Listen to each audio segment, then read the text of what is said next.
Hello everyone, my name is PJ and this is my friend Tyler and welcome back to the Insane Trilogy. Part 8. 8. We're on 8, right? 8, yes. We're on 8. Yeah, because we did 5, 6, and 7, yes. Okay. So we're on 8. Alright, check this out. 50% even. Even. And we're only half done with the day. Mm-hmm. Who knows how much more we can get done. Well, it won't be finished completely, but we'll be close. Yeah, so, I mentioned before that I was going to talk about Disney. Now, let me make one thing perfectly clear. I love Disney movies. I have so many Disney trivia board games downstairs. Like Disney Trivia, Disney Charades, Disney Seen It, and every time I play that game against anyone, I win. Well, that's the thing. Like when you really love something, that's when you should judge it the most. Is when you love something. And I'm about to judge Disney because Disney has been making a lot of stupid decisions recently. Like up until Zootopia came out, they were ignoring Robin Hood and pretending that it didn't exist just because they didn't want to be associated with the furry fandom. Well, now Zootopia is out and it's encouraging furriness, and they're still ignoring Robin Hood. Well, I think you might have a little bit of a wrong idea. It's not that it was trying to encourage furriness. It's the fact that Robin Hood just wasn't that much of a success for Disney. So that's one of the reasons why. It's really popular today, though. It's popular, but is it really that popular? I mean... Well, let me tell you this. The other day, when I was Christmas shopping at the mall, I saw the Black Cauldron 25th... Wait, was it the 25th? It was some kind of anniversary DVD. Mm-hmm. And I'm like... DVD? There's this thing called Blu-ray now. Yes. But DVDs are still I know it sounds crazy, but, 480p video is still the standard. Somehow. I don't know how that's possible. Well, I was just wondering why it wasn't on DVD and Blu-ray, and I figure the reason must be, oh, well, it's because it's the Black Cauldron, and nobody cares about the Black Cauldron except for me, and also Danny from the Game Grumps, because it's his favorite Disney movie. But Have I died? No, not yet. Okay. Well, but yeah, they don't care about it enough, but they know that it's a Disney movie, so they gotta do something with it. Well, here's the thing, right? Undoubtedly, it's a corporation, and they are more attributed to their stockholders than to us. That's how it is. That's how businesses run. I understand that. But it sure would be nice if they could just take a little bit of more effort to... actually care about their products? Yeah, well, it's not even their products. It's the people who make them. I mean, they're part of Disney. Because the people who make them may not even be part of Disney anymore. Yeah, that's true, because those are some old movies. Yes. Robin Hood and Black Cauldron. Oliver and Company. Yeah. All those movies that have not been getting remakes or Blu-ray releases or appearing in Kingdom Hearts. Well, that's why, nowadays, if I like something or if I think it's going to be good, I try my best to go out and support it as much as possible. I thought Zootopia was a great movie, and I thought that that's something I wanted to see more of from Disney. So I'm like, I'm going to see this movie 7 times in theaters. And I did. I mean... That's a little too much. But I did. I see it 7 times. And every single time I went, I took someone else. And I bought the Blu-ray when it came out, and I watched that 4 more times. So, there. I mean, I love that movie. It's not my favorite movie. Not even close. My favorite movie is Labyrinth. But still, I wanted to see more from it, so I supported it as much as I could. Do you have the Labyrinth on Blu-ray? Yeah, I do. Somewhere. I haven't watched it in a while, though. Have you watched it 11 times? You died. I have not watched it... Well, actually, wait. Yes, I have, actually. Oh, wow. But not in a row, though. If it was Zootopia, I watched it, in a row. Yeah, but there was another thing I wanted to talk about with Disney. Yeah, what's that? They have not been releasing very many live-action films. At least not in theaters. No. Because I've looked at the list of Disney films multiple times recently. And they have been releasing live-action films. The last one anyone seems to recall is Saving Mr. Banks, which was a good film. I watched it. I loved it. But, what about all of the older live-action movies that they used to make? And I'm not talking about the ones that were merged with 2D animation like Mary Poppins and... No, you're talking about, oh, gosh, what was that one with the car, Chitty Chitty Bang Bang? That was one, I think. That's not a Disney movie. It's not? Oh. Wasn't there one about, leprechauns? Leprechauns? Yeah. Not that I know of. Okay. I think Escape from Witch Mountain is Disney. Yes, that is, yeah, I believe. Yeah, but when's the last time they did anything with that? That wasn't like a straight-to-DVD remake or sequel. Well, don't forget, nowadays Disney's all about making live-action remakes of their animated films. I know, but only of their animated films. And even then, they're not always live-action. Fucking Lion King. But we have seen nothing about how is that going to be live action? Is the background going to be live action and the CG characters? Well, if it's CG characters, it's not live action. Then that would be like saying dinosaur is live action. Or are they actually going to have live lions? Because if they're going to have live lions, I'll see that movie. But it's not like they haven't done that before. Yeah, like right. just put peanut butter in their mouth, make it look like they're moving their lips, or just whatever. Do the homeward bound thing and narrate what they're thinking. Yeah, you could do that. Make them telepathic with one another. But I was getting to a point. Yeah. Disney is obsessed with remaking only their most popular films. Lion King, Beauty and the Beast, Sleeping Beauty, all that stuff. Well, I mean, Jungle Book, I mean, that wasn't really the most popular. But you don't remake popular things. But they remade Pete's Dragon, that wasn't popular either. Well, that's what I'm saying, though. That's what I'm saying, though. You should work on remaking and therefore improving things that weren't a success in the first place. Well, things that you still care about. Well, because if you do that, right? If you take an unpopular, I can't tell where that thing resides spatially. If you spend your time remaking less than stellar IPs, you have a chance to make more IPs for you to work with in the future. I mean, when's the last time any of you heard of The Cat from Outer Space? That was a popular film too. It wasn't great, but it was a popular film. I mean, I still remember all this. You know what I would like to... Again! Jeez. You know what I would love to see them start remaking? Friggin' some of their straight-to-TV movies. Like Halloween Town? Yeah, and Smart House. And Xenon? Yeah. I mean, there's so much potential there. There's a lot of stuff that originates on the Disney Channel and stays there for eternity. Like, why isn't Kim possible in Kingdom Hearts? Yeah. Mm-hmm. She is really popular. Incredibly so. But don't put Zack and Cody in Kingdom Hearts. Phineas and Ferb, though? As a summon? Maybe. I could see that. Phineas and Ferb? Yeah. That's really popular, yeah. Yeah, I could see that being a thing. Gravity Falls? Typically, whenever something originates in the Disney Channel, it stays in the Disney Channel. Unless it gets a movie, in which case the series is probably going to die shortly after. Yeah. I mean, look at Tailspin. I don't think that ever got a movie. But it was popular, but once it finished airing... That was it? That was it. Yep. No more Tailspin. Mm-hmm. No more Chip and Dale Rescue Rangers. Those characters never appeared. Although that is supposed to be getting a movie. It is? Yes. Chip and Dale Rescue Rangers is supposed to be getting a movie. Okay, well that's coming back. Yes. But DuckTales came back. Yes, and it came back with a vengeance. So, is that the right word? A vengeance? With a vengeance? Yeah, I think that's right. With a vengeance, yes. Yeah, but and things like Darkwing Duck never really went away if you're following the comic series, which is still being developed. True. It's like Rugrats. You know, Rugrats still has its comic going, so there you go. Although I'm still glad that Rugrats died out. Because it kind of ran its course. Am I the only one that never really liked All Grown Up? No, see, All Grown Up was one of the things that really killed the Rugrats, because it wasn't popular at all. I liked All Grown Up. I liked All Grown Up more than I liked the Rugrats. I liked it more because it dealt with more of the stuff I was dealing with as a teen at that time. Unlike Rugrats, where it was like, we're babies. I couldn't really relate to any of the characters anymore once I got to a certain age, you know? Once I got past the poopy jokes are funny stage, you know? I didn't like it for that, though. No? I liked it because I liked the characters and the adventures they went on. Well, see, the problem is, like, I go back nowadays to watch Rugrats sometimes, and I don't really find it entertaining at all anymore. Well, I haven't watched the original Rugrats in a long time, but when I went back to watch the original Hey Arnold, I couldn't stand it. Yeah, I mean, but you know what show I can still stand today? Doug. I still like Doug. I never really liked Doug all that much. I watched it because it was on. But I like Doug. I mean, I've always really related with Doug. I guess just because he was sort of like that loser Charlie Brown-esque character that, like...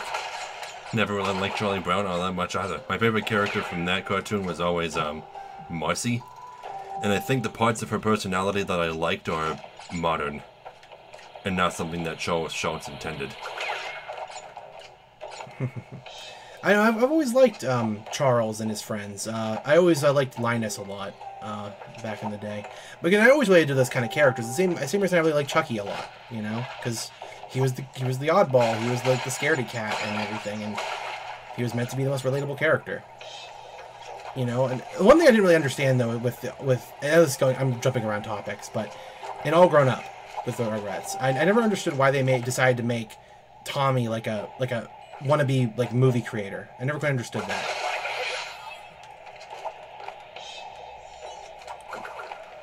Because it never really made sense to his character, like how he grew from like the son of an inventor. So, yeah, like to a movie.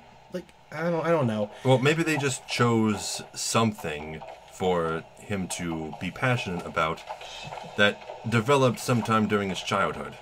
Yeah. Well, on the other hand, though, I love what they did with Dill, though, in All Grown Up. Because Dill went from being one of the most annoying characters in the show, just because like, he didn't amount to anything, to being a really interesting character.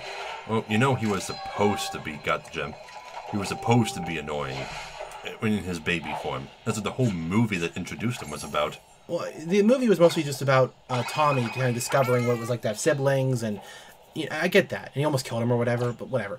Point is that... Oh, yeah, that's right. That's the thing that happened. Yeah. Yeah, everyone seems to forget that. Baby on baby attempted infanticide. Yes. For kids. But honestly, Dill in All Grown Up was great though. Like the goofy, like he wore clocks as freaking ties, man. Like he had weird socks on his arms, and like he was a goofball, and I loved him. I also love Susie.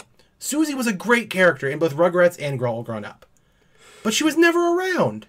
Like how often did Susie show up? Like never. Susie Carmichael? Yeah.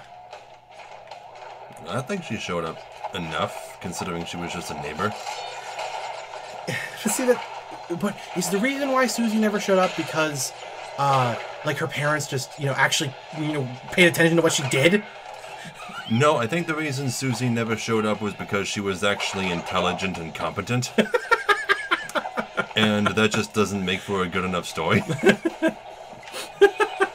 But see, that's the thing too. Like, can we talk about how terrible the parents in Rugrats are? Everyone already has. Yeah. Let's get off of Rugrats. Okay. What do you want to talk about now then? We're still talking about Disney. Okay, what about Disney then? Because what's like the worst thing you think Disney's ever done? The worst thing? Well, apart from destroying copyright law as it was intended. Yeah, there's that. So that nobody can... Oh, God. How do I don't even want to talk about it now. Just thinking about it depresses me. I thank Disney for a lot of what it did, because it molded an entire generation to really have a love for animation again, and to, to think that there was a time when, like, animation was not in theaters, and, like, it was dying out, and they brought it back. And that's cool. That's really awesome. But as a corporation, though, maybe Disney isn't as good as it could be. Not anymore. Because all you hear anymore nowadays is people getting screwed over by Disney and all that stuff. I forget how to dodge these. Well, you're walking right into them. That's one thing you want to avoid. I can't tell where they reside spatially. Now, is there a colored gem in this stage? Yes. Oh, okay. That's so annoying you have to do that. Why isn't there just a restart option? Seriously. Well, this should actually be one of the easiest ones, though, once you actually get the timing on those down, right? Yeah. I mean, those bouncing barrels are the worst part of this whole stage. Disney. I didn't even have to write down which stages had the colored gems, because now it tells you. Mm-hmm. Yeah, it does. You could sort of tell in the first one with the outlines, but it's more obvious now. What? I'm not talking about gem paths. Well, no, I'm talking about on the actual world map, though. They would have, like, the outlines of what gems were available on the stage, right? I wouldn't call it an outline. Okay. It makes it sound like you're talking about the unfilled gem paths in the stages. Okay. Well, you know what I mean now. Like the wireframe? Yeah.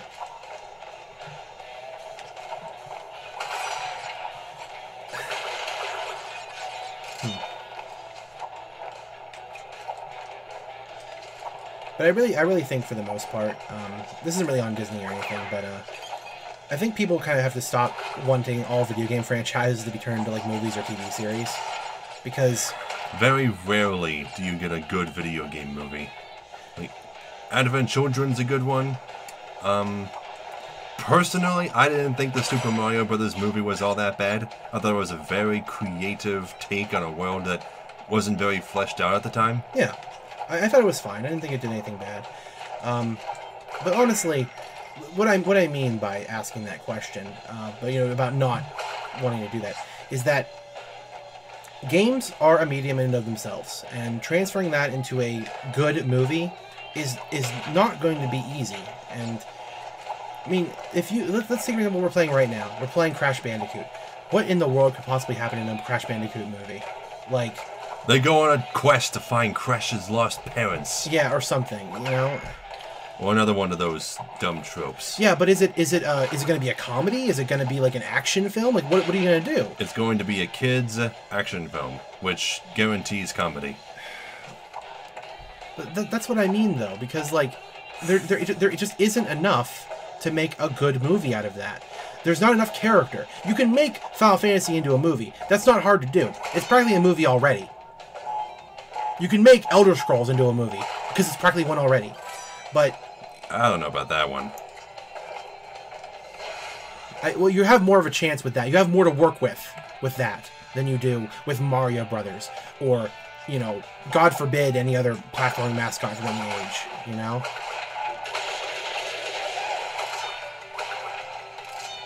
Or Tomb Raider.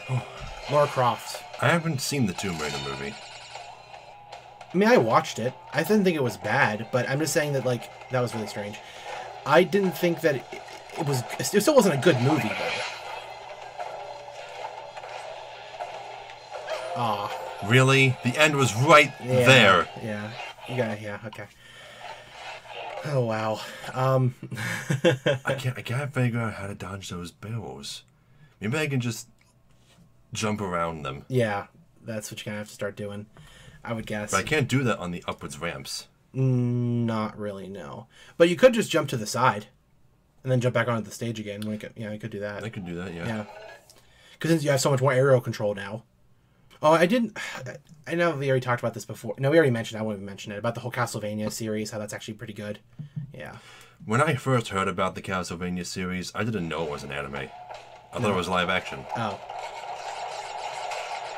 I was intrigued when I thought it was live action, but now that I know it's an anime, I've lost all interest. But what about it being an anime makes it worse? I mean... Oh, it's just because it's so expected and typical. I thought, when I heard the Castlevania series on Netflix, I thought, oh, it's gonna be live action. Then I heard that it was actually really good. And I was like, oh, a live action video game adaptation that people think is good. I'm interested. Then I found that it was an anime. Oh, wait, people like anime. Well, here's the thing, though.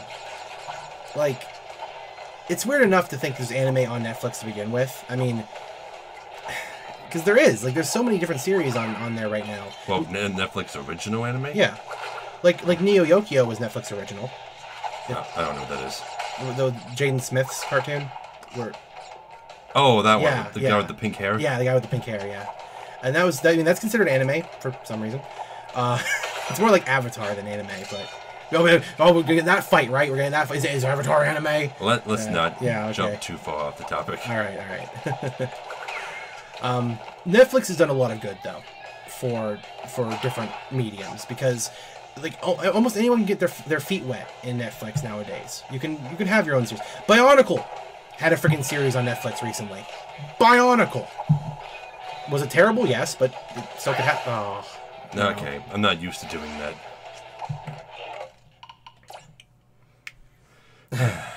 So, yeah, we're on Netflix right now. I'm getting so... We were talking about Disney. Disney, okay, fine. What about Disney then? Now, next. Other than them being assholes about their old IPs. Well, apart from the copyright stuff and apart from them paying way too much attention to things that are already popular and not paying nearly enough attention to the things that need attention paid to them, what else? What other dicketry have they... I mean, I told you the story about how they basically killed Treasure Planet. I told you about that. Yeah. Where basically they... the people who wanted... Did we talk about this on the channel already? No, we didn't. No. You talked about it in the car. Yes, correct. Basically what happened is that the people who wanted Treasure Planet to be a thing were an offshoot of people who were working on Tarzan at the time. And they were basically said that they used the technology, they used the same technology they did in Tarzan to make the vine swinging segments. in that film because they looked amazing. Vine sliding segments to make the entirety of that film happen. But they basically said if they could have 3 hit movies behind them, they would allow them to make their own film, their own futuristic Treasure Planet film. It took so long for them to get the 3 hit films, one of which was actually Black Cauldron. I told you that before. They're the same people. They let it get made. But basically, when it came out to theaters, it was so long past the time the initial promise was made to them they could make the film. They didn't really give a crap anymore. None of the same people that made the promise were there. And so it came to theaters, but it had no real advertisements. There was no drive to have people go see it, and it was released like only what did I say, like a month before like another big film at the time. What was it, like Lion King? I think came out at the same time. Treasure Planet? Yeah. No. What movie came out at the same time as Treasure Planet? Atlantis? Was it? It was something. Something came out at the same time that they purposely let it die out. Basically, they didn't let it have its full success because they wanted it to die before it started. And that's just a sad thing. It's a sad thing that Disney did with that, because Treasure Planet is a good movie. In fact, I would even when I say Treasure Planet's a great movie, yeah, I would say it's a great movie. Terrible PS1 game though. Yes, but it's a great movie. Is it better than Atlantis though? That's a question. Is it better than Atlantis? Because I like Atlantis almost as much as I like Treasure Planet, so I'd probably say they're on the same level, sort of. Even if Atlantis is a complete rip-off of Stargate Atlantis. What? Stargate Atlantis has almost the same plot as Atlantis the Lost Empire. They almost share exact plot. Thank you, Waku Waku. So we finally got the blue gem. Yeah. That was new. 3% for doing that. Wow, though, this is so cool. We're moving so fast. It's so. I'm also kind of disappointed in. This is still Disney related. Disney had that Disney Infinity stuff they were doing for a while, going after the Skylanders hype and whatever. I'm so disappointed they didn't really go as far as they wanted it to, because the Disney Infinity figures were really well made, and I kind of miss that. You know, they're not really a thing anymore. Okay, Pinstripe Potteroo. Luckily, Skylanders is pretty much dead now too, which is good. Really? Thank God. I mean, I think they are releasing another one, like you know. Oh, really? Yeah, but you can see he got a lot more health.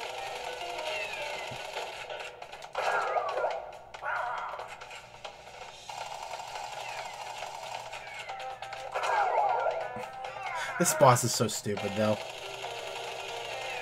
It's cool looking, though. It's cool, but yeah, I mean, it's cool looking. I think he's easier than before.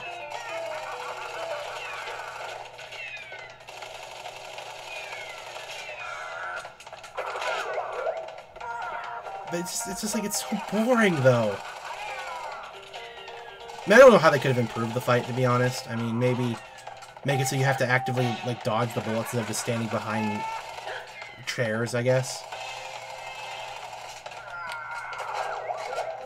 I don't think that really works all that well in 3D platformers.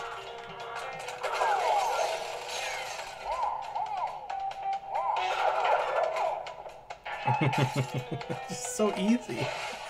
Oh, 3D platformers, though. Yeah, that was quite a change for the game industry, wasn't it? When they switched over to 3D platformers, because they had to like immediately like change the entire way they thought about how platforming worked, and jumping just became so much more limited in use in 3D platformers. And here it was easy because they just basically still limited the game to like either forward moving or left to right moving. But yeah, most of this game is kind of 2.5D. Yes. Okay, the high road. It's not on the list, so I guess we can get the gem here. Because it's not as though 3D platformers... How do I put this? 3D platformers... In 2D, right, your jump was so useful to you in 2D games, because it covered so much ground, and it took you so far, and it was immediately...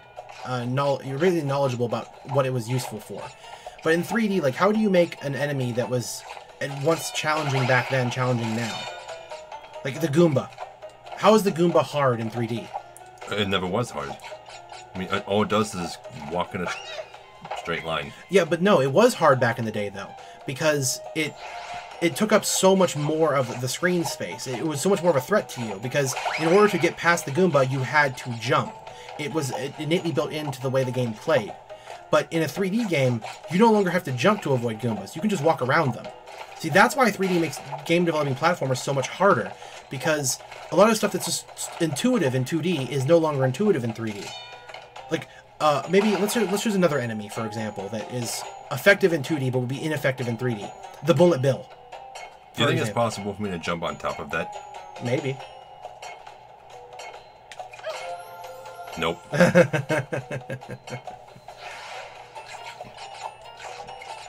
But the Bullet Bill in 2D is a real big threat because it travels straight and it interrupts your jumps or whatever, and it moves pretty quickly.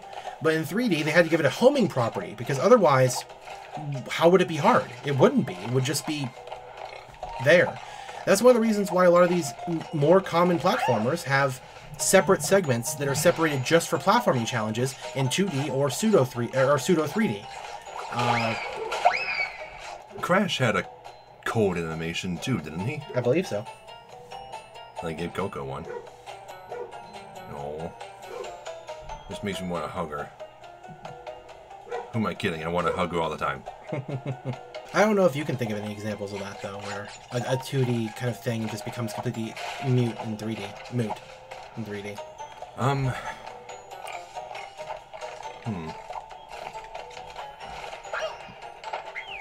Really? Yeah, he just sits on air. I don't know why he does that. It's so weird. I know that, I mean, Rayman had a really nice transition to 3D. Well, that's because a lot of the enemies that were in the 2D games didn't reappear in the 3D ones. Yeah, they basically just, they cut combat down and just, like, set one-on-one encounters for the most part, right? Yeah. Well, Rayman 2 did kind of have like a low lock-on feature. Yeah. But it could still be used against large hordes of enemies. Well, that's what I'm trying to say, though, is that you can't design a 2D game into 3D without losing something in the process. Something. I accidentally landed on the ice instead of the turtle.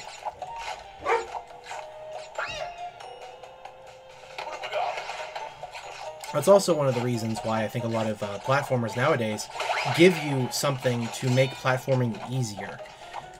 You can see that in again, I'm going to use Mario because Mario's the most classic platformer. When he first came to 3D, he was Mario. That's all he had. He was just Mario, and he jumped and whatever, it was fine. But the minute he came to the GameCube, he had Flood, and what does Flood let you do? Hover. Makes jumping easier, makes it easier to traverse and less problematic to get places.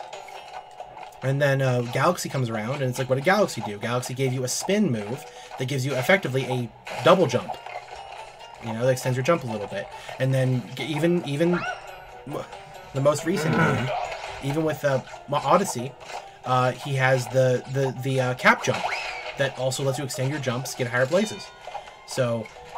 And that's kind of a necessity in most open world 3D games, because without it, it'd be too frustrating just to jump around too much. What's up? Getting a bit frustrated? I can't even get to the first checkpoint. Because you're making me think about 3D platformers. While I'm playing a 3D platformer. And I don't know how that's an excuse. Just roll with it and assume it's your fault.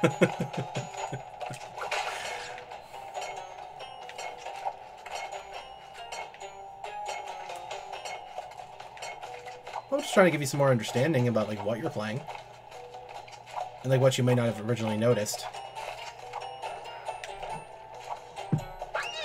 God damn it! Hey, at least just be thankful you don't have to do this in one life. Well, we gotta stop here anyway. Yeah. Okay. Yeah. So, thank you all so very much for watching. Be sure to like, comment, and subscribe because we really appreciate it. If you want to support us on Patreon, there will be an end card at the end of the video and a link in the description below, alongside links to our social media and Tyler's Twitch account. I hope I'll see you there. So, we'll see you all in the next video. All I've thought of is the name, and I don't play instruments or sing. Well, do you think we'll be popular? No.